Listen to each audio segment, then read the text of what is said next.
ଚାରିଟା ଝିଅ ଜନ୍ମ ହେଲେ ବୋଲି ସାନ ଝିଅଟିକୁ ଜୀବିତ ମାଟି ତଳେ ପୋତିଦେଲେ ସମାଜର ଲୋକମାନେ। ଆସନ୍ତୁ ଜାଣିବା ପଦ୍ମଶ୍ରୀ ଗୁଲାବ ସପେରାଙ୍କ ବିଷୟରେ। 1973 ମସିହା ରାଜସ୍ଥାନର କାଲବେଲିଆ ସମୁଦାୟରେ ଜନ୍ମ ନିଅନ୍ତି ଗୁଲାବ ସପେରା। କିନ୍ତୁ ସେ ଜନ୍ମ ହେବା ପରେ ହିଁ ତାଙ୍କୁ ତାଙ୍କ ସମାଜର ଲୋକମାନେ ଜୀବନ୍ତ ଅବସ୍ଥାରେ ମାଟି ତଳେ ପୋତି ଦିଅନ୍ତି।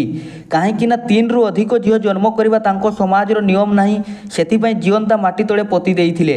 କିନ୍ତୁ ପ୍ରାୟ 7 ଘଣ୍ଟା ପରେ ତାର ବାପା ମା ତାକୁ ମାଟି ତଳୁ ବାହାର କରିଥିଲେ। ପରେ ସେ ତା ବାପାଙ୍କ ସାପ ଖେଳାଇବା ସମୟରେ ସାପର ଚଳନକୁ ଅନୁସରଣ କରି ସେ ନିଜର ବିଶେଷ କାଲବେଲିଆ ନୃତ୍ୟ ତିଆରି କରିଥିଲେ, ଯାହାକି ଏବେ ରାଜସ୍ଥାନର ଲୋକନୃତ୍ୟ ମଧ୍ୟରୁ ଗୋଟିଏ। ପୁଷ୍କର ମେଳାରେ ତାଙ୍କୁ ପ୍ରଥମେ ଲୋକମାନେ ଚିହ୍ନିଥିଲେ। ପରେ ରାଜସ୍ଥାନର ପର୍ଯ୍ୟଟନ ବିଭାଗ ତାଙ୍କୁ ଜୟପୁର ନେଇଗଲା। ସେଠାରେ ତାଙ୍କ ନାଚ ଦେଶ ଓ ବିଦେଶରେ ପ୍ରସିଦ୍ଧି ପାଇଲା। ଗୁଲାବ ସପେରାଙ୍କ କାଲବେଲିଆ ନୃତ୍ୟ ପାଇଁ କଳା ପୋଷାକ ସହିତ ରଙ୍ଗୀନ ବର୍ଣ୍ଣର ଗାଢ଼ ପୋଷାକ ଲୋକପ୍ରିୟ କରିଥିଲେ। 2010 ମସିହାରେ ୟୁଏନଇଏସସିଓ ଇଣ୍ଟେଲିଜିବୁଲ କଲଚରାଲ ହେରିଟେଜ ତାଲିକାରେ କାଲବେଲିଆ ନୃତ୍ୟକୁ ଯୋଗ କରିଥିଲେ।